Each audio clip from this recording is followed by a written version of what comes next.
മാധ്യമം പോഡ്കാസ്റ്റ്.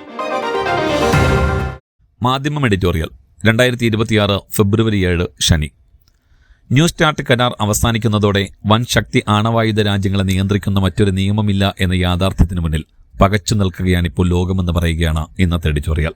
ആണവായുധ ശക്തികൾ സ്വതന്ത്രരാകുമ്പോൾ 2 നാൾ മുമ്പ് UN secretary general Antonio Guterres അസാധാരണമായൊരു പ്രസ്താവന നടത്തി. ലോകം അതിഗുരുതരമായൊരു സാഹചര്യത്തിലൂടെയാണ് കടന്നുപോയിക്കൊണ്ടിരിക്കുന്നത്.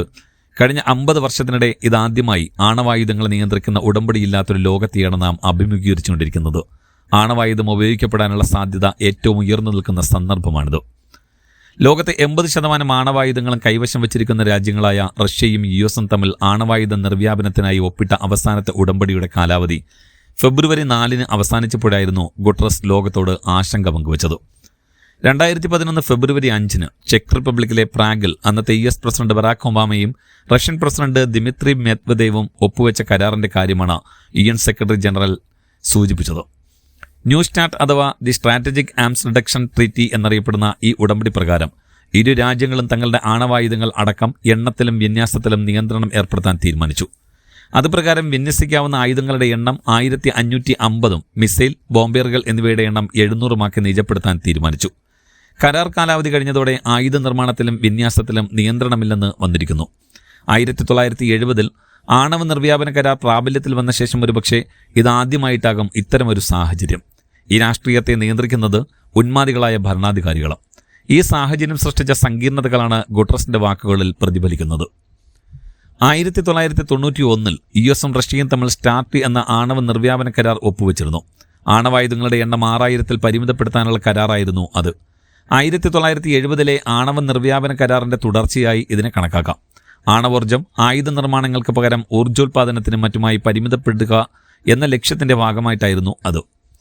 ഇത് ഒരർത്ഥത്തിൽ വിജയവുമായിരുന്നു. 2012 കരാർ കാലാവധി കഴിയുമെന്നായപ്പോഴാണ് 2008 മുതൽ ന്യൂ സ്റ്റാർട്ട് ഉടമ്പടിയുടെ ചർച്ച ആരംഭിച്ചതും ആണവായുധങ്ങളുടെ എണ്ണം പിന്നെയും പരിമിതപ്പെടുത്താൻ തീരുമാനമായതും.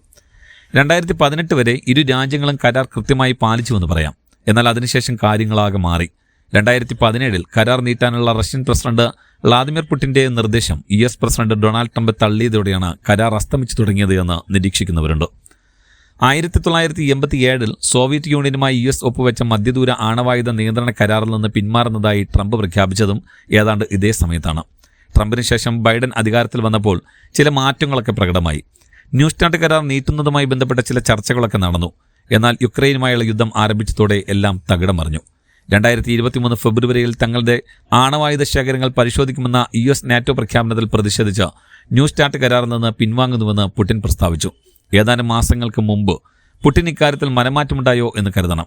കരാർ 1 വർഷം നീട്ടുന്നതായി താൻ ആലോചിക്കുന്നുവെന്ന് പുടിൻ പറഞ്ഞു. എന്നാൽ ഈ സമീപനം ട്രംപ് തള്ളിയത് മുതൽ ലോകത്ത് ആശങ്ക നെടിലിക്കുന്നുണ്ട്. ന്യൂ സ്റ്റാർട്ട് കരാർ അവസാനിക്കുന്നതോടെ വൻ ശക്തി ആണവായുധ രാജ്യങ്ങളെ നിയന്ത്രിക്കുന്ന മറ്റൊരു നിയമമില്ല എന്ന യാഥാർത്ഥ്യത്തിന് മുന്നിൽ പകച്ചു നിൽക്കുകയാണിപ്പോൾ ലോകം. കരാർ അവസാനിച്ചുവെങ്കിലും തങ്ങൾ ഉത്തരവാദിത്തത്തോടെ മാത്രമേ പെരുമാറുകയുള്ളൂ എന്നാണ് കഴിഞ്ഞ ദിവസം റഷ്യ പ്രതികരിച്ചിരിക്കുന്നത്. ഒരർത്ഥത്തിൽ ഈ പ്രസ്താവന ആശ്വാസകരമാണ്. എന്നാൽ കരാർ അവസാനിച്ചാൽ അവസാനിച്ചത് തന്നെ എന്നാണ് വൈറ്റ് ഹൗസിൽ നിന്നുള്ള പ്രഖ്യാപനം. ഇരു രാജ്യങ്ങളും ഒരു മേശയ്ക്ക് ചുറ്റുമിരിക്കണമെന്ന ഗുട്ടറസിന്റെ ആവശ്യം ട്രംപ് ചെവിക്കൊള്ളില്ലെന്ന് വ്യക്തം. എന്നല്ല, കരാറിൽ ചൈനയെ കൂടി ഉൾപ്പെടുത്തണമെന്ന വിചിത്രമായൊരു ആവശ്യവും US മുന്നോട്ട് വയ്ക്കുന്നു. സമീപകാലത്തായി ചൈനയും വലിയ തോതിൽ ആണവായുധ സമ്പുഷ്ടീകരണം നടത്തിയിട്ടുണ്ട്. നിലവിൽ ചൈനയ്ക്ക് 600 ആണവായുധങ്ങളുണ്ട് എന്നാണ് കണക്ക്. 2023 ശേഷം ഓരോ വർഷവും 100 ആയുധങ്ങളാണ് അവർ അധികമായി വികസിപ്പിച്ചുകൊണ്ടിരിക്കുന്നത്. ആ നിലയിൽ കേവലം US റഷ്യ കരാർ കൊണ്ട് മാത്രം സമാധാനം സാധ്യമാകില്ല എന്നത് വസ്തുതയാണ്. എന്നാൽ ആണവായുധങ്ങൾ 1550 പരിമിതപ്പെടുത്താൻ പ്രതിജ്ഞാബദ്ധമായ US റഷ്യയും ഇപ്പോൾ ആയുധശേഖരം വിപുലമാക്കിക്കൊണ്ടിരിക്കുന്നു. നിലവിൽ US കയ്യിൽ 1770 ആണവായുധങ്ങൾ സജ്ജമാക്കിയിട്ടുണ്ട്. അണിയറയിൽ 1930 എണ്ണം വേറെയും. റഷ്യയ്ക്കിത് യഥാക്രമം 1718 2591 അഥവാ ആണവായുധ സമ്പുഷ്ടീകരണത്തിൽ ശക്തമായൊരു മത്സരം നടക്കുമ്പോഴാണ് എല്ലാ വൻ ശക്തികൾക്കും സ്വതന്ത്രമായി വിഹരിക്കാനുള്ള അവസരം കൈവന്നിരിക്കുന്നത്. ലോകമാകട്ടെ പല കാരണങ്ങളാൽ യുദ്ധങ്ങളുടെയും അധിനിവേശത്തിന്റെയും നിഴലിലുമാണ്. ഈ പ്രതിസന്ധിയാണ് ഗുട്ടറസ് ഗുരുതരമായ സാഹചര്യം എന്ന് വിശേഷിപ്പിച്ചിരിക്കുന്നത്. ഈ സന്ദിഗ്ധ ഘട്ടത്തെ ലോകം എങ്ങനെ തരണം ചെയ്യുമെന്ന് കണ്ടറിയുക തന്നെ വേണം. മാധ്യമം പോഡ്കാസ്റ്റ്.